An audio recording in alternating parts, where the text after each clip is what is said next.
हर हर नमः पार्वतीपतये हर हर महादेव। गोपिका जीवनस्मरणं गोविन्द गोविन्द सद्गुरुस्वामिनः जय। श्रीकान्तो मातुलो यस्य जननी सर्वमङ्गलाविनः शङ्करो देवहारं वन्दे कुञ्जरायणम्। வாக்குண்டாம் நல்லவனுண்டாம் மாமலராள் நோக்குண்டாம் மேனியுடங்காத பூக்கொண்டு துப்பார் திருமேனி தும்பிக்கையான் பாதம் தப்பான் சார்பார் தமக்கு ஸ்ருதி ஸ்மிருதி புராணானாமாலயம் கருணாலயம் நமாமி பகவத்பாதசங்கரம் லோகசங்கரம் அபார கருணா சிந்தும் ஞானதம் சாந்தரூபிணம் ஸ்ரீசந்திரசேகரகுரும் பிரணமாமி முதாம்பகம். சதாசிவசமாரம்பாம் சங்கராச்சார்யமத்யமாம் அஸ்மதாச்சார்யபர்யந்தாம் வந்தே குருபரம்பராம் வந்தே குருபரம்பராம். வசுதேவசுதம் தேவம் கம்சசாணூரமர்தனம் தேவகீ பரமானந்தம் கிருஷ்ணம் வந்தே ஜெகத்குரும். कुण्डलिकुमारि कुटिले चण्डिचराचरसवित्रिचामुण्डे मुनिने गुहारिणे गुह्ये गुरुमूर्ते त्वां नमामि कामाक्षि। गुरुब्रह्मा गुरुर्विष्णु गुरुर्देवो महेश्वरः गुरुसाक्षात् परब्रह्म तस्मै श्रीगुरवे नमः।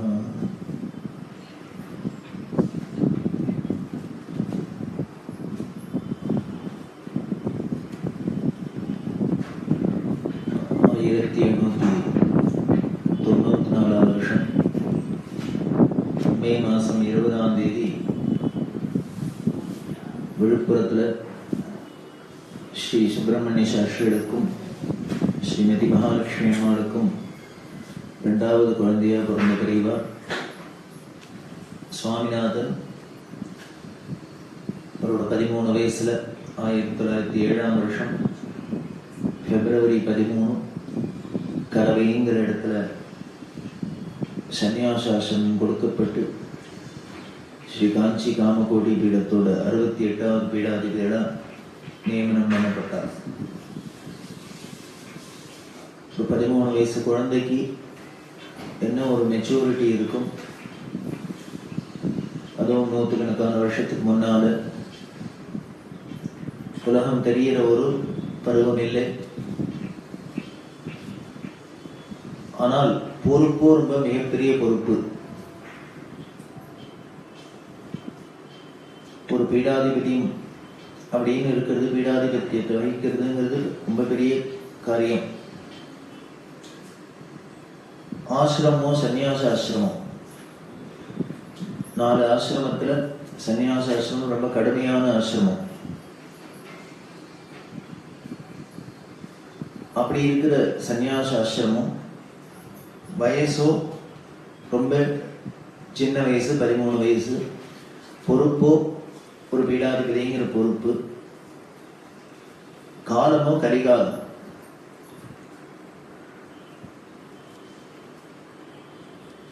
இப்படி ஒரு இக்கட்டான சூழ்நிலையில வந்த அவர் இப்படி வரத்தே மடத்தோட சூழ்நிலை எப்படி இருந்தது அப்படின்னு ரொம்ப ஒரு கிரிட்டிக்கலான சூழ்நிலையில இருந்தது.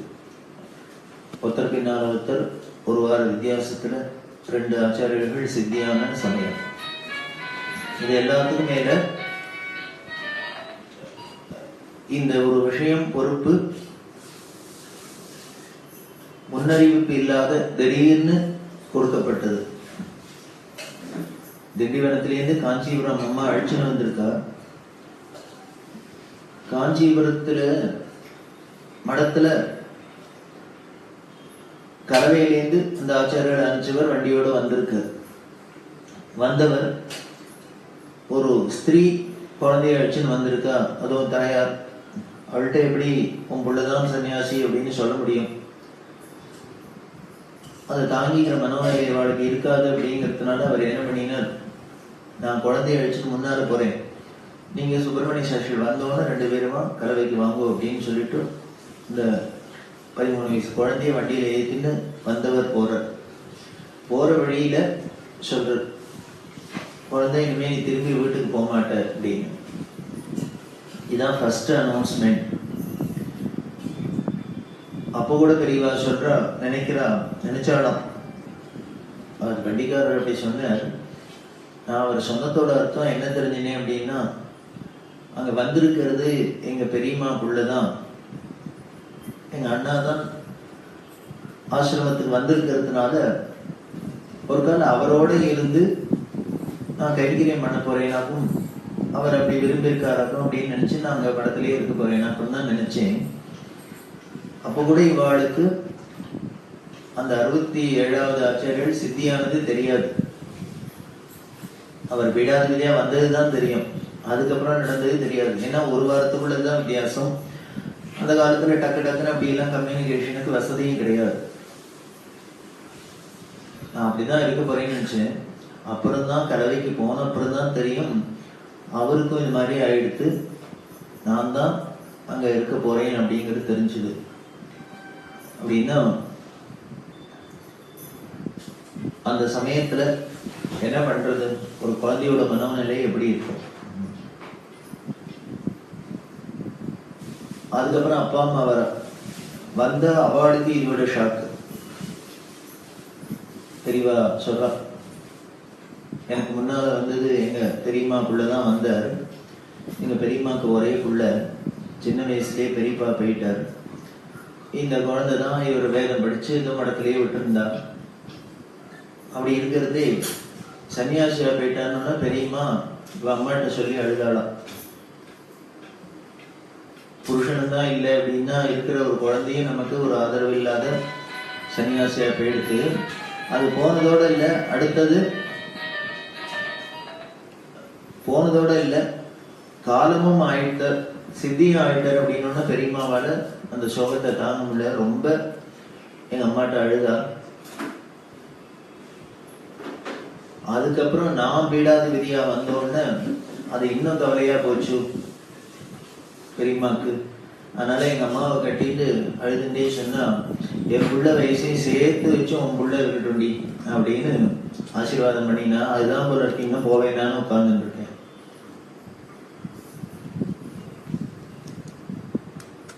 இப்படி எங்க பெரியம்மாவை சமாதானப்படுத்தணும்னு எங்க அம்மா வந்தா.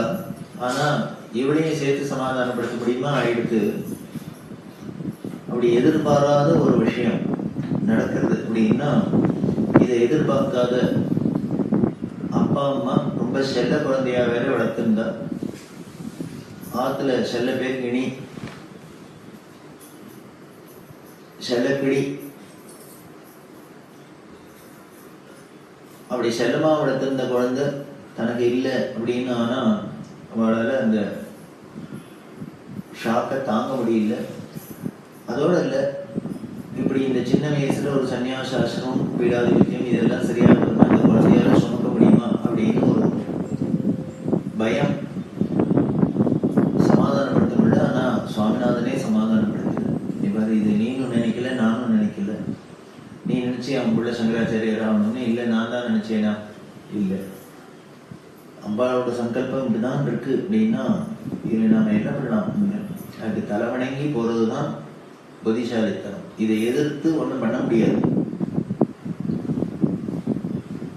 அதனால எதிர்த்து ஒன்றும் கைவரிசை காமிக்க முடியாத இடத்துல என்ன பண்ணான்னு சமாதானமா போறதுதான் புத்திசாலித்தனம்.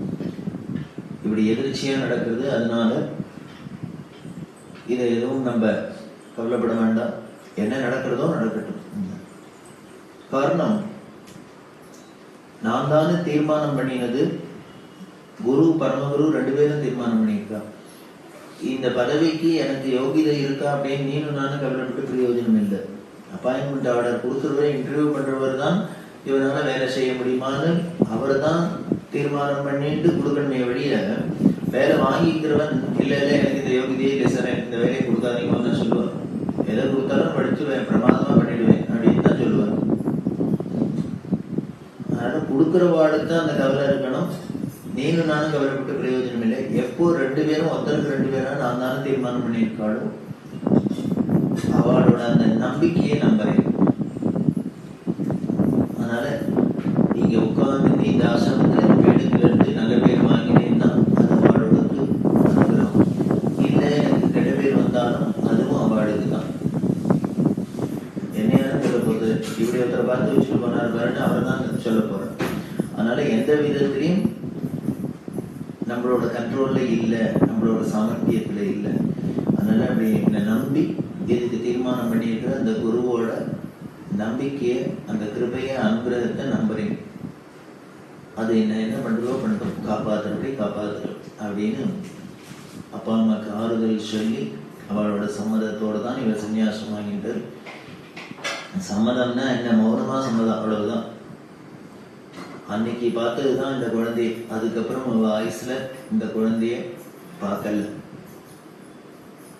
உலகம்தான் பார்த்து பார்த்து பெரியவாழ விதவிதமா போட்டோவும் விதவிதமா போஸும் உலகம்தான் என்ஜாய் பண்ணித்தே வழியா. அதுக்கப்புறம் இப்படி பெற்று வளர்த்து உலகத்துக்கு வாரி கொடுத்த வழங்கின அந்த அப்பா அம்மா இந்த குழந்தையோட இந்த திவ்ய மங்கள ஸ்வரூபத்தை இப்படி எல்லாம் பார்க்கல அப்படின்னா அவளும் அவ்வளவு வைராக்கியமா இருந்திருக்கா. ஏன்னா ஒரு சன்னியாசிக்கு அப்பா அம்மாவை பார்த்தா, தன் உறவுகாரோட நெருங்கின உறவுகாரோட பார்த்தா எங்க ஆசாபாசத்துக்கு இடம் கொடுக்கப்படுதும் அப்படிங்கிற ஒரு ஜாக்கிரதையில அவளும் தங்களோட ஆசாபாசத்தை அடக்கிண்டு இருந்திருக்கா அப்படின்னு தெரியுது.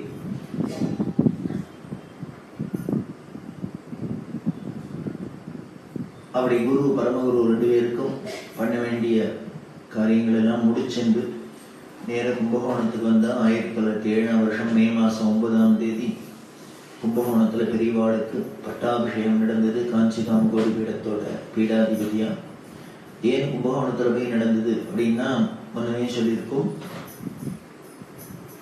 18ஆம் நூற்றாண்டுல கர்நாடிக் வார் அப்படிங்கிற ஒரு யுத்தம் நமது பாரத தேசத்துல ரொம்ப பிரபலமா இருந்தது. அதாவது ஆங்கிலேயர்களுக்கும் பிரெஞ்சுக்காரர்களுக்கும் போட்டா போட்டி. இவெல்லாம் இங்க வியாபாரம் பண்ண வந்தா, முதல்ல வந்தது போர்ச்சுகீஸ் தான் வந்தது. அவ வியாபாரம் பண்ண வந்தவா. அதுக்கப்புறம் கன்வர்ஷன் எல்லாம் பண்ணிட்டு ஏதோ இப்படி பண்ணியிருந்தா. அதுக்கப்புறம் பிரெஞ்சுக்காரா வந்தா. இப்ப பிரெஞ்சுக்காரா என்ன பண்ணினா, போர்ச்சுகீஸ ஒண்ணும் இல்லாத இன்மேரிட்டா ஒழிச்சுக்கிட்டீனா. அதுக்கப்புறம் ஈஸ்ட் இந்தியா கம்பெனின்னு வெள்ளக்காரா வந்தா. இவா என்ன பண்ணான்னா, பிரெஞ்ச ஒண்ணும் இல்லாத ஒழிச்சு கட்டுறதுக்கு இவா பிளான். அப்படி யார் இந்த தேசத்தை கபலீகரம் பண்றது அப்படிங்கிற போட்டா போட்டியில என்ன, நமது தேசம் பலவிதமான குறுநில மன்னர்களோட ராஜ்யமா இருந்ததுனால அதுல இந்த ராஜாக்களை போய் ஃப்ரெண்டு பிடிச்சுக்கிறது.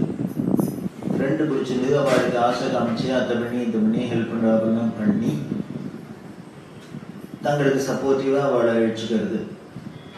இதை பார்த்தா இப்படி பிரெஞ்சுக்காரா இந்த ராஜாவையான பண்ணினா உடனே ஆங்கிலேயர்கள் என்ன பண்ணுவாங்க அப்படின்னு, அந்த பிரெஞ்சுக்காரா பிடிச்சு வச்சுருக்கிற ராஜாவுக்கு எதிரி யாரு, விரோதி யாருன்னு அவனை பார்க்கறது. உடனே அந்த கட்சியில அவ கட்சிக்கு இவா சேர்ந்துக்கிறது. இப்படி பண்ணி பண்ணி பண்ணி பண்ணி ஒருத்தருக்கு ஒருத்தர் இவாட ஒருத்தருக்கு ஒருத்தர் மூட்டி விட்டு இவா சண்டை போடுறாப்புல பண்ணி, இந்த சண்டை போறதை கடைசியில மத்தியஸ்தம் பண்ண வராப்புல என்ன பெரிய இந்த குரங்கு அப்பங்க பங்கு போட்ட கதையா இவா நல்லது பண்றாப்புல பண்ணி கபலீகரம் பண்ணினா. அந்த போட்டா போட்டியில தான் இந்த கர்நாடிக் வார் அப்படின்னு திப்பு சுல்தான், மர்காடு நவாபு இவாளெல்லாம் கிளப்பி விட்டு இங்க மெட்ராஸ் பிரசிடென்சி அப்படிங்கிறது அங்க ஒரு ஆங்கிலேயர்களோட ஒரு ஆதிக்கம் மேலோங்கி இருந்தது. இப்படி எல்லாம் இருக்கிறதே ஒருத்தருக்கு ஒருத்தர் மூட்டி விட்டு சண்டை நடந்த இதுலதான் இந்த காஞ்சிபுரம் அதை சுத்தி ஒரே தகராறு சண்டை. அந்த சண்டை இருந்ததுனால அப்போ இருந்த 62வது பெரியவா, நேற்று பார்த்துமே இந்த அஷ்டபதி அப்படின்னா, அவரால் அங்க இருக்க முடியல. எப்ப பாரு ஒரு சன்னியாசிகளுக்கு பீடாதிபதிக்கு வேற என்ன வேணும், ஏதோ நிம்மதியா பூஜை பண்ணிட்டு விசிராந்தியா வேதாந்த விசாரம் பண்ணிட்டு சௌக்கியமா இருந்தோமா அப்படின்னு இல்லாத எப்ப பாரு சண்டை சச்சரவு, இது எப்போ முடியும் என்னன்னு ஒன்றும் தெரியாது.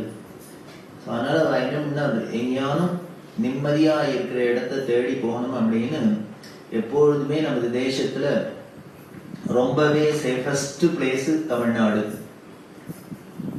அதுலயும் சேஃபஸ்ட் இன்னும் எக்ஸ்ட்ரீம் சவுத். அங்க போக போக போக நமக்கு என்ன அமைதி. அதுக்கப்புறம் ஸ்ரீலங்கால கிளம்பினதுக்கு அப்புறம் தான் இங்க தெற்கே இருந்தது போச்சு, அமைதி போறது. ஆனால் ஹிஸ்டாரிக்கலா பார்த்தா நமக்கு தட்சிண தேசம் தான் ரொம்பவே சேஃபா இருந்ததுனால அவ தென் திசையை நோக்கி வந்தா. நார்த்தெல்லாம் பார்த்தா என்னெல்லாமோ மக்களெல்லாம் நடந்திருக்கு. ஆர்மேனியன்ஸ் எல்லாம் அவளோட நடவடை பாவனையிலேந்து எப்படி மாறித்து, அவளோட கல்ச்சர் மாறித்து அப்படிங்கிறது பெரிய சொல்றா. அவுரங்கசீப் காலத்துல என்ன பண்ண, முகலாயர் காலத்தெல்லாம் ஹிந்துஸ லேடிஸா இருந்தா அவளை மானபங்கப்படுத்திடுறது. படுத்தினா அவளால திருப்பி அவ ஃபேமிலியில ஏத்துக்க மாட்டா. உடனே இவ அவளை கிறிஸ்டியன் முஸ்லிமா கன்வெர்ட் பண்ண வேண்டியது. ஆம்பளைகளாக இருந்தா ஃபோர்ஸ் பண்ணி அவளை அடிச்சு உதச்சு கன்வெர்ட் பண்றது இல்லையா தீர்த்துக்கிட்டு. அதை ஹிந்துஸ்ன்னு எப்படி கண்டுபிடிச்சா அப்படின்னா, காதுல ஓட்டை இருந்ததுன்னா இவன் ஹிந்து அப்படின்னு. ஏன்னா நமக்கு தான் அந்த பூர்த்தி அப்படின்னு காதுல கர்ணபூஷணம் போடுறோம். இதை வச்சு நம்ம கண்டுபிடிச்சிடலாம். இப்படி காதுல கடுக்கன் வேணா எடுக்கலாம், அதுல இருக்கிற ஓட்டை எடுக்கிறதுக்காக என்ன பண்றது, அது இருக்குமே இந்த ஹோல் இருக்கா அந்த மார்க் இருக்கான்னு பார்த்து குடிச்சுன்னு போய் ஹிம்சை பண்ணிட்டா. என்னவோ எல்லாரும் ஆஹா ஊன்னு கூத்தடிக்கிறா. ஆனா என்னெல்லாம் கொடுமைகள்லாம் நடந்திருக்கு, என்னென்ன அக்கிரமம் நடந்திருக்கு, எவ்வளவெல்லாம் பொறுத்துன்னு இருக்கு அப்படின்னு பார்த்தா, ஹிஸ்டரியை பார்த்தா டெஃபினட்டா இன்னொரு தேசத்துல உள்ளவாடா இருந்தாக்க தம்சம் பண்ணியிருப்பா. இந்த டாலரன்ஸ் பொறுமை அப்படின்னாலே சனாதன இந்து மதம் தான், பாரத தேசம் தான். வேற ஒருத்தருக்கும் டாலரன்ஸ் கிடையாது. எம்மதம் சம்மதம்னு ஹிந்து தான் சொல்றாடி வழியே வேற யாருக்கான மதத்தை தவிர வேற ஒரு மதம் சம்மதம் கிடையாது. அப்படி எம்மதம் சம்மதமா இருந்தா கன்வர்ஷன் பண்ணணுங்கிற அவசியமே கிடையாது. அப்படி காதுல வாரம் இருக்கா அப்படின்னு பார்த்து அதை ஹிம்சை பண்ணினதுனால என்ன பண்ணிட்டாலும் அப்படின்னு அவ காது குத்துறதே விட்டுட்டா. அதனாலதான் நார்த் இந்தியன்ஸுக்கு காதுல எதுவும் இந்த அப்த பூர்த்தி இந்த பூர்த்தி காரண பூஷணம் இதெல்லாம் ஒண்ணும் கிடையாது. பெண்கள்லாம் என்ன பண்ணினா அப்படின்னா, இவாளுக்கு தெரியாத இருக்கணும் அப்படிங்கிறதுக்காக அந்த இஸ்லாமிக் இன்ஃப்ளூயன்ஸ்னால முட்டாக்கு போட்டுருக்குது தலைக்கு. அது இப்ப என்ன ஆயிடுத்து, ஒரு சம்பிரதாயம் மாதிரி ஒரு ஆச்சாரம் மாதிரி போயிடுது வாழ்க்கை. இப்படி எல்லாம் இருந்ததுனால அந்த ஆச்சாரியால அங்க காஞ்சிபுரத்துல நிம்மதியா இருக்க முடியல. அதனால தென் திசையை நோக்கி போகலாம் அப்படிங்கிறது. காமாட்சி விக்கிரகம் சொக்க தங்கத்தினால பண்ணின விக்கிரகம். அந்த காமாட்சி விக்கிரகம் ஏதோ ஸ்தபதிகள்லாம் பண்ணினது இல்லை. காமாட்சி காஞ்சிபுரத்துல ஆவிர் பவிச்சோன்னு பந்தகாவசர் பதத்துக்காக ஆவிர் பவிச்சதுக்கு அப்புறம் பிரம்மாதி தேவர்கள்லாம் அங்க அம்பாளா பிரதிஷ்டை பண்ணி அதுக்கு உற்சவம் பண்றதுக்காக தேவலோகத்து சிற்பியான மயனை விட்டு பிரம்மா சிருஷ்டிக்க சொன்னதுதான் இந்த ஸ்வர்ண காமாட்சி தங்க காமாட்சி விக்கிரகம். அந்த உற்சவ விக்கிரத்தை இவர்கள் கோவில் எல்லாம் பூந்து என்ன பண்ணா அப்படின்னு, அந்த மதத்துல பின்னப்பட்டுனா அந்த சுவாமியை வச்சு பூஜை பண்றதில்லை அப்படின்னு ஒரு சம்பிரதாயம் இருக்கிறதுனால வேணும்னா எல்லா கோவில்லையும் பூஜை பண்ணிக்க சுவாமி எல்லாம் பின்னப்படுத்தி விடுறது. பண்ணி விட்டா நம்ம அபேண்டன் பண்ணிடுவோம். போய் பார்த்தாக்க கர்நாடகத்துல ஹம்பிங்கிற இடத்துல பார்த்தா தெரியும் எத்தனைய தம்சம் பண்ணியிருக்கா. இன்னமும் ஹம்பி ரூயின்ஸ் அப்படின்னு உலக பிரசித்தமா இருக்கு. அப்படி யதார்த்தம் பண்ணியிருக்கா. இன்னமும் சாட்சியா இருக்கிறது எல்லாம். அப்படி எல்லாம் பண்ணினதுனால இல்லையா கோவில் எல்லாம் நிறைய வள்ளி சொர்ணம் அப்படின்னு ஏகப்பட்டது ராஜாக்கள் கொடுத்த மானியம் எல்லாம் இருந்தது. இதெல்லாம் கொள்ளையடிக்கிறது சூறையாடுறது இப்படிலாம் இருந்ததுனால இந்த ஆச்சாரியன் எது வேணா போட்டோம், ஆனா இந்த தங்க விக்கிரகம் அது தேவலோகத்திலேருந்து வந்தது, அது போயிடப்படாதே அப்படிங்கிறதுனால இந்த அம்பாட பூஜை பண்றவாட விட்டு முன்னால எடுத்துட்டு போக சொல்லி ரகசியமா இவரும் பின்னால சந்திரமணீஸ்வரோட போனான். அப்படி போன அந்த காமாட்சி எப்படி போனாங்கிறது ஹிஸ்டரியை பார்த்தா ரொம்ப ஆச்சரியமா இருக்கும், வருத்தமா இருக்கும். அந்த பூஜை பண்ணிட்டு அந்த பூஜகர்கள் ஆதிசங்கர பகவத்பாதால் என்ன பண்ணார், காமாட்சி யந்திரம்லாம் ஸ்தாபிதம் பண்ணி நர்மதா நதிக்கரையிலேந்து நல்ல வேத வித்துக்களை அந்தனர்களை கொண்டு வந்து இங்கே பூஜைக்காக வச்சது. அப்படி வச்ச அந்த குடும்பத்துல ஒரு குடும்பம் தான் சங்கீத மும்மூர்த்திகள்ல ஒருத்தரான சியாமா சாஸ்திரி குடும்பமும். அந்த பூஜகர்கள்லாம் என்ன பண்ணினா, இந்த அம்பாளை ஒரு தங்க விக்கிரகத்தை ரோட்ல தூக்கின்னு போனாக்க ஊர்வலமா தூக்கின்னு போறான். அவன் கோயிலுக்குள்ள பத்திரமா லாக்கர்ல வச்சிருந்தாலே அடிச்சு வச்சு தூக்கின்னு போறவன் நடு ரோட்ல நம்ம ஊர்வலமா தூக்கின்னு போனா விட்டு படம். அதுக்கு பயந்துன்னு என்ன பண்ணா அப்படின்னு, எங்க வீட்டு குழந்தை அம்மா போட்டி காலம் ஆயிடுத்து, இதை சுடுகாட்டுக்கு எடுத்துன்னு போறோம் அடக்கம் பண்றதுக்கு அப்படின்னு சொல்லி ஒரு பாடையை கட்டி பாடையில அந்த அம்பாள் விக்கிரகத்தை வச்சு மேல வேப்பிலையெல்லாம் போட்டு மூடி காமாட்சியை இங்கேருந்து தூக்கின்னு போயிருக்கா. அப்படின்னா கலியோட கைவரிசை என்னன்னு சொல்றது, அந்த சராச்சரத்தை எவோ படைச்சாலோ அவளுக்கு ஃப்ரீயா நான் வெளியில வரேன் அப்படின்னு சொல்லிட்டு போக முடியாத அளவுக்கு இப்படி அவ அப்படி தூக்கின்னு போய் ஊரா பூஜையை ரகசியமா யார வீட்டுக்குள்ளையான கொண்டு வச்சுன்னு பண்ணிட்டு திருப்பி அதே மாதிரி பேக் பண்ணி எடுத்துட்டு எங்க போய் செட்டில் ஆகுதுன்னு புரியல அவளுக்கு. அப்படி கொஞ்சம் கொஞ்சமா போய் போய் போய் தான் திருவாரூர்ல இருக்கிறதே தான் சியாமா சாஸ்திரி அங்க பிறந்த. இன்னைக்கு அங்க காமாட்சி மண்டபம் அப்படின்னு திருவாரூர்ல இருக்கு. அதுக்கப்புறம் அங்கேருந்து கண்டினியூ ஆகி அவ யாத்திரையை தொடர்ந்து தஞ்சாவூருக்கு போனா. தஞ்சாவூருக்கு பொறுத்தே தான் ராஜா, மகாராஷ்டிர ராஜா சொன்னேன், அவர் மராட்டி வம்சம் இருந்ததுனால அதுக்கப்புறம் வித்யாரண்யர் அப்படிங்கிற மகானோட, அதுக்கு முன்னால சிவாஜி, சமர்த்த ராமதாஸ் அப்படிங்கிற அவரோட கைங்கரியம், அதுக்கப்புறம் அந்த வித்யாரண்யர் இவரோட கைங்கரியத்தினால இந்த இஸ்லாமியர்களோட அட்டகாசம்லாம் ஓரளவுக்கு அடங்கி ஒரு ஹிந்து மதத்துக்கும் ஹிந்து சாம்ராஜ்யம் அப்படிங்கிறது ஒரு தைரியமா ஒரு சொல்றாப்புல வந்தது. அப்படி வந்து அந்த விஜயநகர சாம்ராஜ்யத்தோட ரெப்ரசன்டேட்டிவா தான் இந்த தஞ்சாவூர்ல இருந்த நாயக்கர்கள், மதுரையில இருந்த நாயக்கர்கள், அதுக்கப்புறம் வந்து மகாராஷ்டிர வம்சம் இவாள்லாம் இருந்ததுனால இந்த மராட்டி ராஜாவோட ஆதரவு கிடைச்சதுனால உடையார்பாளையம் அப்படிங்கிற இடம், அந்த உடையார்பாளையத்து ஜமீன்தாரவா காஞ்சி காமகோடி பீடத்து பக்தர்கள் இந்த ஆச்சாரியர்கள் இப்படி சந்திரமொழீஸ்வரோட வரத்தை தெரிஞ்சுட்டு அவ தங்களோட ஊருக்கு அழிச்சுன்னு போய் நாங்க பார்த்துக்கோ இங்க சேஃபா இருக்கும் இருங்கோ அப்படின்னு சொல்ல அங்க கொஞ்ச நாள் இருக்கு. இதை தெரிஞ்சுட்ட ராஜா ஷாஹாஜிங்கிற ராஜா தஞ்சாவூர்லேருந்து தன்னோட மந்திரியான டபீர் பந்துங்கிற மந்திரியா உடையார்பாளையத்துக்கு அனுப்பிச்சு ஆச்சாரியர்கள்ட்ட பிரார்த்தனை பண்ண, நீங்க இன்னும் ராஜதானியான தஞ்சாவூருக்கே வந்துட்டேன்னா உங்களுக்கு இன்னும் சேஃபா இருக்கும் அப்படின்னு. ஒரு ஜமீன்தாரோட ஆதரவுல இருக்கிறத விட ராஜாவோட ஆதரவுல இருக்கிறது இன்னும் பெரிய விஷயம் அப்படின்னு சொல்ல, ராஜாவோட விருப்பத்துக்கு இணங்க அந்த ஆச்சாரியர்கள் அங்கேருந்து தஞ்சாவூருக்கு போக அங்க இருந்தா. ஆனால் அந்த ஆச்சாரியர்களுக்கு ஒரு குறை, மோட்சபுரியான காஞ்சிபுரத்துல பகவத்பாதால் ஸ்தாபிதம் பீடத்துல இருந்தோம். அயோத்தியா, மதுரா, மாயா, காஷி, காஞ்சி, அவந்திகா, ஹரித்வாரவதி அப்படின்னு 7 மோட்சபுரி. எவ்வளவோ புண்ணிய கஷேத்திரங்கள் இருந்தா கூட இந்த 7 ஊர் சம்பந்தம் இருந்தா அங்க பிறந்தாலும் சரி, வாழ்ந்தாலும் சரி, இறந்தாலும் சரி, மோட்சத்தை கொடுக்கக்கூடியது 7 ஊர். அயோத்தி எல்லாருக்கும் தெரியும், மதுரா வடமதுரை கிருஷ்ணர் பிறந்தது. மாயாபுரி அப்படின்னா ஹரித்வாருக்கு பேர் மாயா. காஷி எல்லாரும் தெரிஞ்சது, காஞ்சிபுரம். துவாரவதி துவாரக, உஜ்ஜயினி,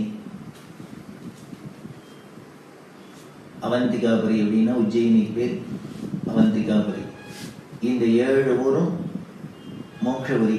அந்த 7 ஊர்ல 6 ஊர் வடக்கே இருக்கு, ஒன்னே ஒன்னான காஞ்சிபுரம் மட்டும் தென் திசையில இருக்கு. அதனால அந்த மோட்சபுரியான காஞ்சிபுரத்துல இருந்தோம். அதை விட்டு வரணும் அப்படின்னா அடுத்தது 7 நதிகள் மோட்ச நதியா சொல்லப்பட்டிருக்கு. கங்கை, யமுனை, கோதாவரி, சரஸ்வதி, நர்மதை, சிந்து, காவேரி. அந்த 7லயும் 6 வடக்க இருக்கு, ஒன்னே ஒண்ணு காவேரி மட்டும் தெற்கு இருக்கு. அதனால மோட்சபுரியை விட்டு வந்தோம்னா மோட்ச நதிக்கரையிலையான இருக்கணும் அப்படின்னு இந்த ஆச்சாரியர்கள் ஆசைப்பட, தன்னோட விருப்பத்தை தெரிவிக்க, ராஜா தன்னோட குருவோட விருப்பத்துக்கு மாறா வேற எதையும் செய்யக்கூடாதுங்கிறதுனால அவர் சொன்ன, இந்த சோழ தேசத்துல காவேரி பாயிர, இந்த சோழ தேசத்துல என்னோட அழகைக்கு உட்பட்ட இடத்துல எந்த ஊரை நீங்க செலக்ட் பண்ணாலும் சரி காவேரி கரையில், அதுல நான் உங்களுக்கு சௌரியம் பண்ணி தரேன் அப்படின்னு சொல்ல, அந்த ஆச்சாரியர் செலக்ட் பண்ணினது கும்பகோணம். பெரியவா சொல்றா, தஞ்சாவூர்லேருந்து பெரிய க்ஷேத்திரம் வேணும்னா அடுத்தது இம்மீடியட்டா திருவையாறு இருக்கு, பூ கைலாசம் அப்படின்னு அப்பர் சுவாமிகளுக்கு இதான் கைலாசம் பரமேஸ்வரனே சொன்னது காவேரிக்கரை. அப்படி இருக்கிற அந்த திருவையாரை விட்டுட்டு அதையும் தாண்டின்னு இந்த ஆச்சாரியர்கள் ஏன் கும்பகோணத்தை செலக்ட் பண்ணார்? அதுக்கு காரணம் இருக்கா. இந்த கும்பகோணத்துக்கும் ஆதிசங்கரருக்கும் ரொம்ப நெருங்கிய தொடர்பு இருக்கு. கும்பகோணத்துக்கு பக்கத்துல 5 கிலோமீட்டர்ல சிவபுரம் அப்படிங்கிற க்ஷேத்திரம். இந்த சிவபுரம் தான் ஆதிசங்கரோட பூர்வீகம். அவர்கள் முன்னோர்கள்லாம் அங்க இருந்தவா. ஆதிசங்கரோட சப்செட் சோழியாள் அப்படின்னு பேரு. சோழ தேசத்துல இருந்த அந்தனர்களுக்கெல்லாம் பேரு சோழியர்கள் அப்படின்னு பேரு. பரசுராம க்ஷேத்திரம் அப்படின்னு பரசுராமர் உருவாக்கினது கேரள தேசம். பரசுராமர் என்ன க்ஷத்திரியர்கள் கார்த்தவீர்யார்ஜுனன் இருந்த வைரத்தினால க்ஷத்திரிய வம்சமே இல்லாத பண்ணிடுறேன் அப்படின்னு கையில கொடாது தூக்கிட்டு யாரும் பார்த்தாலும் துவம்சம் பண்ணியிருந்தார். இதை பார்த்தா தேவர்கள்லாம் என்ன பண்றதுன்னு தெரியல. இவர் இப்படி கிளம்பிட்டார் அப்படின்னா ஒரு க்ஷத்திரியர்களே இல்லாத போயிடுத்துன்னா நாட்டுல பரிபாலனம் பண்றதுக்கு காவலன் இல்லாத நாடு எப்படி இருக்கும் அப்படின்னு சொல்றார். வள்ளுவர் சொல்றாரு, காவலன் காவாக்கால் நல்லபடியா ராஜா ஆட்சி பண்ணி காவலன் இல்லைன்னா என்ன பண்ணும் அப்படின்னு. அந்த நேரத்துக்கு வேதம் இருக்காது, யாரைக்கியம் இருக்காது, ஒரு நல்லதும் இருக்காது, உலகம் போயிடும் அப்படின்னு சொல்றாரு இல்லையோ. அதனால அப்படி காவலர் இருக்கணும், ராஜாக்கள் இருக்கணும் அப்படிங்கிறதுனால என்ன பண்ணா தேவர்களிடம் பிரார்த்தனை பண்ண இவரை எப்படியான இவரை அடக்கணும், பரசுராமரை அடக்கணும். இந்த க்ஷத்திரியர்களை ஒழிக்கிறதுலேருந்து இவரை எப்படி டைவர்ட் பண்றது அப்படிங்கிறதுக்காக ஒரு தந்திரம் பண்ணி அந்தந்த ராஜாவை இவர் வதம் பண்ணிட்டாருன்னா அந்த நாடு என்ன பண்ணிட்டுன்னா இவர் கைக்கு வந்துடும். அப்படி இருக்கிறதே கஷ்யபர்ங்கிற மகரிஷிய போய் பரசுராமத்தை அனுப்பிச்சார். அவர் என்ன பண்ணார், இன்னைக்கு பூதானம் பண்ணுன்னு கேட்டார். பெரிய மகரிஷி பிரஜாபதி அவர் கேட்கறதுனால பரசுராமர் சந்தோஷப்பட்டு கொடுக்குறேன். என்னத்தை கொடுக்கறது? பூதானம் என்னன்னு, நான் ஜெயிச்சது அத்தனையும் தேசம் முழுக்கலாம் உங்களுக்கு தான். இந்த அப்படி ஹிரண்யகர் பகர்பஸ்தம்னு தான் எந்தெந்த ராஜாக்கள்லாம் வதம் பண்ணி அந்த ராஜ்யத்தெல்லாம் இவர் கையில இருந்ததோ அத்தனையும் கஷ்யபருக்கு தானம் பண்ணிட்டார். அப்படின்னா என்டையர் லேண்டர் பண்ணியாச்சு, மெயின் லேண்டர். இதை வாங்கிட்ட அப்புறம் கஷ்யபர் சொன்னார், தானம் கொடுத்தத அதையே திருப்பி தானம் கொடுத்தவங்க யூஸ் பண்ணக்கூடாது. அதனால நீ இந்த பூப்பிரதேசம் முழுக்கல எனக்கு கொடுத்துட்டு இப்ப என் ப்ராப்பர்ட்டி ஆயிடுத்து. அதனால இங்கேருந்து நீ முதல்ல வெளியில போகணும். கோதானம் பண்ணிட்டு சாட்சிகளுக்கு அவாத்துல தினமும் காப்பிக்கு போனா பிரயோஜனம் இல்லை. என்ன பண்ணும் அப்படின்னு, எங்க குடிச்சாலும் அவாத்துல மட்டும் குடிக்க கூடாது. என்ன இந்த பால் அப்படிங்கிறதுனால ஒரு தானம் பண்ணின சாமான நாமளே திருப்பி யூஸ் பண்ணினோம் அப்படின்னா அதை விட தோஷம் கிடையாது. இப்படி நமது சாஸ்திரம் ரொம்பவே நம்மள நேர்மையா நல்வழியில தர்ம வழியில இருக்கிறதுக்கு இவ்வளவு பார்த்து பார்த்து பார்த்து நமக்கு விஷயங்கள்லாம் சாஸ்திரம் சொல்லியிருக்கு. ஆனால் அதோட பெருமை தெரியாத, அதோட சீரியஸ்னஸ் தெரியாத நாமளும் ஏதோ மனசுக்கு போனபடியெல்லாம் பண்ணிட்டு இருக்கோம். இதோட பலன்லாம் என்ன ஆகும் அப்படின்னு நினைச்சா பயங்கரமா இருக்கு. அது எதுக்கு சொல்றேன் அப்படின்னா, ஒரு தானம் நமக்கு கொடுத்தாக்க ஒரு தரம் தான் தானம் பண்ணலாம். ஒரு சாமான தானம் பண்றேன் அப்படின்னா ஒரே பங்காயினை வச்சுட்டு தனம் வருஷம் வருஷம் அக்ஷய திருதியை கொடுக்க முடியுமா? இந்த அக்ஷய திருதியில சொந்த தானம் பண்ணிட்டு மாமா நாளைக்கே திருப்பி கொடுத்துருங்க அப்படின்ட்டு அடுத்த இருக்கும் உங்களுக்கே இப்படியே பண்ண முடியுமோ? இல்லை இன்னொருத்தருக்கு கொடுக்க முடியுமோ? ஒருத்தருக்கு தானம் பண்ணதை இன்னொருத்தருக்கு தானம் பண்ண முடியுமா? ஒரு தரம் தானம் பண்ணிட்டு திருப்பி வாங்க முடியுமா? முடியாது. ஆனா நாம இப்ப என்ன பண்றோம் அப்படின்னா, கன்னிகாதானம் அப்படின்னு பண்ணிட்டு உடனேயே அதையே டைவர்ஸ் பண்ணிட்டு திருப்பி இன்னொருத்தருக்கு கன்னிகாதானம், இது வைதிகள்லாம் பண்ணி வேற வைக்கிறார். அப்படின்னா எவ்வளவு பெரிய தோஷம், எவ்வளவு பெரிய பாப்பம். தான் தானம் பண்ணியாச்சு, அதுக்கப்புறம் எங்கேயிருந்து ரைட்டு இருக்கு? ஒரு தரம் தானம் பண்ணினது எப்படி இன்னொரு தரம் தானம் பண்ணலாம்? அப்படின்னா எவ்வளவு பெரிய தோஷம், எவ்வளவு பெரிய இதெல்லாம் என்ன பண்ணும்னு எல்லாத்தையும் இந்த பிரபஞ்சத்தையே தாக்கும் இந்த பாவம் எல்லாம். அவ்வளவு கேர்ஃபுல்லான விஷயம், அவ்வளவு ஜாக்கிரதையா இருக்க வேண்டிய விஷயம். அப்படி தெரியாத நாம பாட்டுக்கு ஏதோ விளையாட்டா என்னமோ அப்படின்னு நினைச்சுன்னு பண்ணிட்டு இருக்கோம். அதெல்லாம் தான் இவ்வளவு ஜனங்கள்லாம் இவ்வளவு தேசம் கஷ்டப்படுறதுக்கு காரணமா இருக்கு. இதேக்கு சொல்ல வந்து என்ன, காசியவர் வாங்கினதுக்கு அப்புறம் பரசுராமர்கிட்ட சொல்றது, நீ எனக்கு தானம் பண்ணிட்ட, அதனால இனிமே இதுல உனக்கு ரைட்ஸ் கிடையாது, இதை நீ யூஸ் பண்ணக்கூடாது, இந்த இடத்துல இருந்து வெளியில போகுங்கிறது. இப்பதான் பரசுராமருக்கு சுருக்குன்னு உரைச்சது. ஆஹா, இது முன்னாலே நமக்கு தோணாத விடுத்து, அவருக்கும் தெரியாதான் நான் தெரிஞ்சிருக்கும். கசிவர் வந்து கேட்டாருன்னா உடனே ஆர்வத்துல கொடுத்துட்டாரு எல்லாத்தையும். இது தெரிஞ்சிருந்ததுன்னா ஏதோ ஒரு கிரமண்ட ஒதுக்கிட்டு மீதியான கொடுத்துருக்கலாம். அது இல்லாத போயிடுது. இப்ப என்ன பண்றதுன்னு தெரியல. இவரோ 7 சிரஞ்சீவியில ஒருத்தர் இருந்தே ஆகணும். இவர் நினைச்சாலும் போக முடியாது. அதனால என்ன பண்ணார், நீங்க கொஞ்சம் வாய்தா வாங்கிட்டு மேற்கு தொடர்ச்சி மலை அப்படின்னு சஹ்யாத்திரின்னு அந்த மேற்கு தொடர்ச்சி மலையில ஏறினவர் பார்த்தா பின்னால சமுத்திரம், ரத்னாகரம் அப்படின்னு அரபிக்கடல் அப்படிங்கிற ரத்னாகரம் சமுத்திரம். சமுத்திர ராஜாவை கூப்பிட்டு எனக்கு இருக்கிறதுக்கு இடம் இல்லாத போயிடுத்து, அதனால இப்ப இருக்கிற பூமியில நான் இருக்க முடியாது, எனக்கு புதுசா லேண்டு வேணும். அதனால என்ன பண்ண, இப்ப என் கையில இருக்கிற இந்த கோடாலிய அப்படியே தூக்கி வீசி எறிவேன் உங்ககிட்ட, அது எவ்வளவு தூரம் போய் விழறதோ அவ்வளவு தூரம் நீ உள்வாங்கிட்டு எனக்கு லேண்ட கொடுக்கணும் அப்படின்னு. பரசுராமர் சொல்லி முடியாதுன்னு சமுத்திரராஜன் சொல்ல முடியுமா? அதனால என்ன பண்ணா அப்படின்னு, சரி எறிங்கோ அப்படின்னு அவர் அப்படி விசிறி எரிஞ்சார் மலையிலேருந்து. அப்படி எரிஞ்சதுதான் அப்படியே ஒதுங்கிட்டு சமுத்திரம் ஒதுங்கிட்டு லேண்ட் ஆச்சு. அதுதான் கேரளா அப்படிங்கிறது. அதனாலேயே அது பேர் பரசுராம கஷேத்திரம் அப்படின்னு பேர். அவரால் உருவாக்கப்பட்டது. அப்படி உருவாக்கிட்டு அவர் என்ன பண்ணார் அப்படின்னா, இந்த நான் உருவாக்கி இந்த பரசுராம கஷேத்திரத்துக்குள்ள இந்த க்ஷத்ரியானு வந்தான்னா அவனுக்கு பிரம்மஹத்தி தோஷம் வரக்கிடவுதுன்னு சொல்லிட்டுட்டார். ஒருத்தரும் போகக்கூடாது அப்படின்னு, க்ஷத்ரிய வாசனையே இல்லாத இருக்கணும் அப்படின்னு.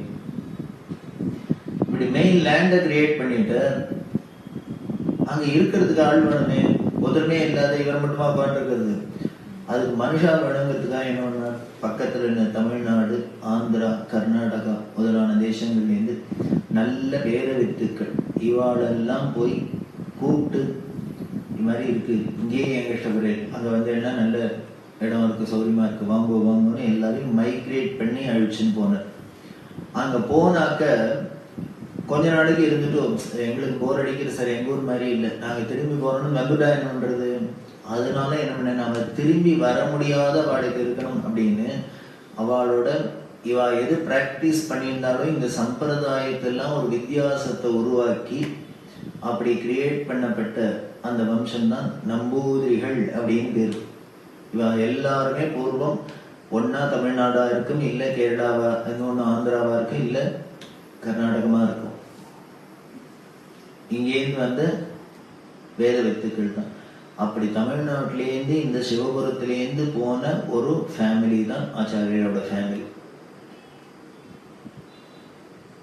அதனால இந்த ஆச்சாரியார் என்ன பண்ணார், 62வது பிரிவா பக்கத்துல திருவையாரை விட்டுட்டு அதையும் தானே கும்பகோணத்தை செலக்ட் பண்ணதுக்கு காரணம், ஒன்னும் ஆச்சாரியால் சித்தியான காஞ்சிபுரத்துல இருந்தோம், இல்லையா ஆச்சாரியோட ஜனனத்துக்கு காரணமாக இருக்கிற, அவதாரத்துக்கு காரணமாக இருக்கிற அவர் மூதாரிகள் உள்ள கஷேத்திரமான கும்பகோணத்துல இருக்கணும் அப்படின்னு ஆசைப்பட்டு காவேரி தீரமா இருக்கிறதுனால கும்பகோணத்தை செலக்ட் பண்ணா அப்படின்னு. இதெல்லாம் பெரியவாளோட ரிசர்ச்.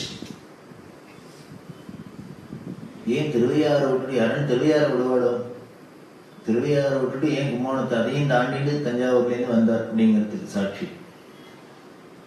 அதோட இல்ல, அந்நியக்ஷேத்ரே கிருதம் பாபம் புண்ணியக்ஷேத்ரே வினஷ்யதி, புண்ணியக்ஷேத்ரே கிருதம் பாபம் வாரணாசியாம் வினஷ்யதி, வாரணாசியாம் கிருதம் பாபம் கும்பகோணே வினஷ்யதி, கும்பகோணே கிருதம் பாபம் கும்பகோணே வினஷ்யதி. ஏதோ சோழிங்கநல்லூர்ல ஏதோ பாவம் பண்ணிட்டுமா, அதை போக்கிக்கிறதுக்கு என்ன பண்ணு, பக்கத்துல என்ன க்ஷேத்திரம் இருக்கு பாரு, மயிலாப்பூர் இருக்கு, அங்க தீர்த்தம், க்ஷேத்திரம்னாலே ஒரு தீர்த்தம் இருக்கும், சுவாமி இருப்பார், அந்த தீர்த்தத்துல ஸ்நானம் பண்ணு, கபாலிகர் பாம்பாட தரிசனம் பண்ணு, பாவம் போயிடும். சரி, புண்ணியக்ஷேத்ரே வினஷ்யதி, புண்ணியக்ஷேத்திரத்துல போயிடுது. சரி, அந்த புண்ணியக்ஷேத்திரத்துல போய் பாவம் பண்ணிட்டா என்ன பண்றது? வாரணாசியாம் வினசதி, நேர டிக்கெட்டை வாங்கு, காசிக்கு போ, கங்கையில ஸ்நானம் பண்ணு, விஸ்வேஸ்வர விசாலாட்சி தரிசனம் பண்ணு, போயிடும். சரி, காசியிலேயே போய் பாபம் பண்ணா என்ன பண்றது? நேர டிக்கெட்டை வாங்க, கும்பகோணம் போ, கும்பகோணத்துல மகாமக தீர்த்தம் இருக்கு, காவேரி இருக்கு, ஸ்நானம் பண்ணு, கும்பேஸ்வர மங்களாம்பா சாரங்கபாணி தரிசனம் பண்ணு, போயிடும். அடுத்த கிட்ட சரி, கும்பகோணத்திலையும் பாவம் பண்ணா என்ன பண்றது? ஏன்னா பாவம் பண்றதுங்கிறவா எங்க போனாலும் பண்ணதான் போறா. அப்போ கும்பகோணத்திலே போய் பாவம் பண்ணா என்ன பண்றது அப்படின்னு இவர் பார்த்தாரு. இதுக்கு மேல உனக்கு இடம் சொல்ல முடியாது. என்னென்ன கும்பகோணம் பார்ப்போம், கும்பகோணம் நிச்சயது, கும்பகோணத்திலே தொலை, நீ காசிக்கு வீசம் அதிகம் அப்படின்னு பகவன் அப்படின்னு ஒரு வேத வித்தர், அவர் திருநெல்வேலிக்காரர். அவரோட அப்பா அம்மா காலமாயிட்டா. அந்த அஸ்தியை கொண்டு காசியில கங்கையில கரைக்கணும் அப்படிங்கிறதுக்காக எடுத்துன்னு போனார். ஒரு அஸ்தியை ஒரு குடத்துல போட்டு மேல ஒரு துணியை போட்டு கட்டி மூடி எல்லாம் பண்ணி அந்த காலத்துல நடந்துதான் போனோம். இப்படி ஊரா போய் அந்தந்த வேலைக்கு ஸ்நானம் சந்தியாவந்தனம் அனுஷ்டானம் எல்லாம் இருக்கு பண்ணி பண்ணி பண்ணிட்டு காசிக்கு போனோம். அப்படி போறதே கூட சிஷ்யன் அழைச்சுன்னு வந்தார். ஒவ்வொரு இடமா வரத்தே இவர் ஸ்நான காலத்துல என்ன பண்ணுவார், அதை கீழே வைக்கக்கூடாது அப்படின்னு அந்த அஸ்தி கலசத்தை அந்த பையன்கிட்ட கொடுக்கறது.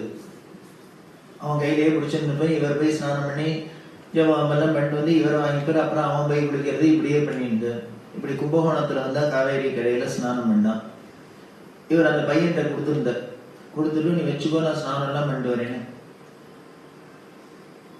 கிரமமா ஸ்நானம் பண்ண போறதா இருந்தா என்ன ஆகும்னு, நம்ம இப்ப போறாப்புல 5 நிமிஷத்துல திரும்பி வர முடியாது. இனிமே அகமரிஷண சுத்தம் சொல்லி அதை பண்ணி இதை பண்ணி ஸ்நானம் எல்லாம் பண்ணி எண்ணி இவர் அனுஷ்டானம் எல்லாம் பண்ணிட்டு வர்றதுக்கு 1 மணி நேரம் 2 மணி நேரம் ஆகும். இந்த பையன் திருநெல்வேலியிலேருந்து கும்பகோணம் வரைக்கும் வந்தாச்சு. இவர் கொடுக்கறதையெல்லாம் சொம்ப வாங்கி வாங்கி வச்சுட்டு இருக்கான். இவனுக்கு ஒரு ஆச்சரியம், என்ன நம்ம குருநாதர் இந்த சொம்ப என்ன கீழே கூட வைக்காத இருக்கணும், என்ன இல்லை இவ்வளவு வச்சிருக்கிற வேல்யூபிள் திங்ஸ் வச்சிருப்பார், என்ன ஏதுன்னு கேட்கறதுக்கு பயம். இவன் பார்த்தான், இந்த கும்பகோணத்துல இவர் காவேரியில குளிச்சு குளிச்சு இப்படி இதுன்னு இருக்கிறதே நைஸா கரையிலேருந்து பிரிச்சு பார்த்தான், என்ன இருக்குன்னு தெரிஞ்சுக்கலான்னு. இந்த துணியை போட்டு வாயை கட்டியிருக்காரு. பார்த்தா வெறும் தாமரை பூவா இருந்தது. நம்ம அட லூசு, வெறும் தாமரை பூ திருநெல்வேலியிலேருந்து குடத்துல போட்டு இது எதுக்கு காசிக்கு எடுத்துன்னு வருது அப்படின்னு திருப்பி முடியும். தெரிஞ்சா வைக்க போறாரு, என்ன திருட்டுத்தனமா பார்த்தேன். மூடிட்டா பேசாத இருந்துட்டு அங்கேருந்து போயாச்சு. ஊர்லாம் தாண்டிட்டு காசிக்கு போயாச்சு. காசியில போய் கங்கை கரையில இவர் ஒரு வழியா வந்துட்டோம் அப்படின்ட்டு அப்பா அம்மா கரையேற்ற போறோம் அப்படின்னு அந்த கலசத்தை திறந்த அஸ்தியை கொட்டலான்னு பார்த்தா ஒரே எலும்பு எலும்பா இருந்தது. இதை பார்த்து இந்த வேங்க தூக்கி ஏற்படுதாச்சு, எனக்கு இப்படி இருக்கு அப்படின்ட்டு உடனே என்னம்னா ஆச்சரியத்துல, ஐயோ என்ன இதெல்லாம் இப்படி இருக்கு அப்படின்னா. அவர் பண்ண இப்படி இல்லாத என்ன பண்ணோம், ஏதானே நான் எடுத்துன்னு வந்தேன். இல்லையே, நான் பாக்குறதே வேற திங்ஸா இருந்தது. அவர் பார்த்த, நீ பார்த்தியா, எப்ப பார்த்த, இருந்த எங்க பார்த்த, எப்ப பார்த்த, என்னவா இருந்தது? இல்ல மோனத்துல பார்த்தேன், பார்க்கறதே வெறும் தாமரை பூவா இருந்தது, இங்க பார்த்தா வேற எலும்பு எலும்புமா இருக்கேன்னு பார்த்தேன். அவரு பண்ணி வச்சுக்கோங்க, மோனத்துல திறந்தையா நீங்க? இல்ல, எனக்கு ரொம்ப ஆர்வமா இருந்தது, என்னதான் நீங்க இப்படி தூக்கின்னு வர இடைன்னு பிரிச்சு பார்க்கணும், நீங்க பார்த்தா சொன்னா வைய போற இடைங்கிறதுக்காக நான் ரகசியமா பார்த்தேன், வெறும் தாமரை பூவா இருந்தது, இங்க வந்து பார்த்தா எலும்பா இருக்கு. அவருக்கு ஆச்சரியமா போயிடுது. உடனே என்ன பண்ணாரு, கங்கையில போடல மூட்டை கட்டிட்டு திருப்பி வாங்கி கட்டினேன். அட அசடையா அங்கேயே சொல்லியிருக்க கூடாது அப்படின்னு. இல்ல உங்கள்கிட்ட சொன்னா அடிக்க போறேன்னு பயந்துன்னு சொல்லல, வா திருப்பின்னு நேர கும்பகோணத்துக்கு வந்துட்டார். இங்க எங்க பார்த்தேன்னு, இந்த கரையில தான் பார்த்தேன் அப்படின்னு. இந்த கரையில கொண்டு வந்து காவேரியில கரைச்சார். ஏன்னு, எலும்பா இருக்கிறது காசியில கூட எலும்பு எலும்பாதான் இருக்கு. ஆனால் எலும்பா இருக்கட்டும் மாம்சமா இருக்கட்டும் அது எல்லாம் கும்பகோணத்துல புஷ்பமா மாறிடுறதுன்னா, கும்பகோணத்தை விட இது வசந்த, இது காசியை விட இது வசந்ததுப்பா அப்படின்ட்டு. அதனால காசியில கரைக்க வேண்டாம், இங்கே கரைச்சா போதும். அப்படி கரைச்சதுதான் அந்த காஞ்சிபுரம் காலத்துல பகவத் படுத்துறை அப்படின்னு இருக்கு. இன்னமும் மடத்துக்கு பக்கத்துல பகவத் படுத்துறை அப்படின்னு இந்த பகவான்ங்கிற இவர் பண்ணினத்தினால, அதனால காசிக்கு வீசம் அதிகம் அப்படின்னு இதுக்கு தலபுராணம் சொல்றது. தெளிவா கேட்கிறான். உடனே பகுத்தறிவாளர்கள்லாம் பரியாசம் பண்றா, காசிக்கு வீசம் அதிகம் அப்படின்னு என்ன கணக்கு திராசுல போட்டா பார்த்தா காசி ஒரு தட்டிலையும் கும்போணத்தை ஒரு தட்டிலையும் மற்ற வீசம் கூடன்னு சொன்னாடா அப்படின்னு இதெல்லாம் புழுகுன்னு சொல்றா அப்படிங்கிறா. எனக்கு என்னமோ தோன்றது, இப்படி பொய் புழுகிறவாளா இருந்தா இவ்வளவு கரெக்டா புழுகி இருக்க மாட்டா. பொய் சொல்றவன் ஏதோ 1/2 கிலோ கூட 1/4 கிலோ கூட 1 கிலோ கூடன்னு சொல்லாமே, இந்த வீசம் அதிகம்னு சொல்றதுலேருந்தே ஏதோ ஒரு மெஷர்மெண்ட்டுக்கு ஏதோ ஒரு டெக்னிக் வச்சிருக்கான்னு தெரியுது. நீ நினைக்கிறாப்புல திராசுல தான் போட்டு பார்க்க வேண்டாம், கண்ணெதிர்க்கையே பாக்குறமே. ஒரு காலத்துல இப்படி நடந்திருந்தா இப்ப இப்படி அடக்குறா அப்படி அடக்குறா.